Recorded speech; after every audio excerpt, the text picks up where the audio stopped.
We had very, very healthy fruit, good size, good quality, good pack outs, all the things that we look for to maximize the efficiencies, to be profitable in a small farming operation. I think we've met those objectives. Now we turn our hats to 24 and start preparing for those right now. One of the things you look at, it's very important that as you go through and you harvest, it's important not to have any fruit left on the tree. So even if it's not packable, it could have been undersized or wasn't ready.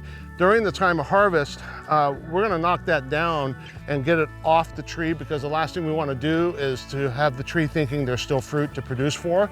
We need it to be redirecting its thoughts and thinking about its next phase. So you'll notice the trees are empty. You will not find a piece of fruit on here, because that was basically done strategically during harvest to make sure that if it's not going in the tote to go to packing house, then drop it on the ground and let it biodegrade naturally into the soil.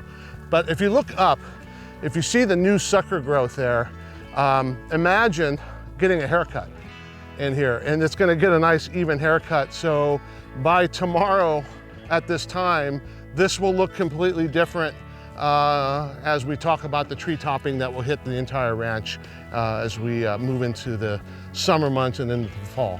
So we talked, the tree topping, but the good question is why do you do it, right?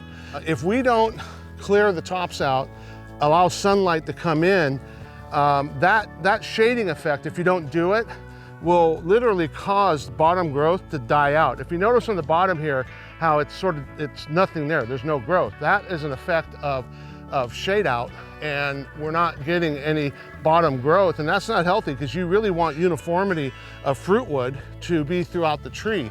So the only way that works is to promote sunlight to get uniform growth throughout the whole tree and not just the tops. That's just the worst thing you want to have, because it's very expensive to pick everything on top. You really want these trees low, uniform, with nice fruit wood developing here on the bottom ends. Otherwise, if you shade it out throughout the summer, it's gonna die back and it's not gonna be any good. So you gotta promote tree structure at this point and good health.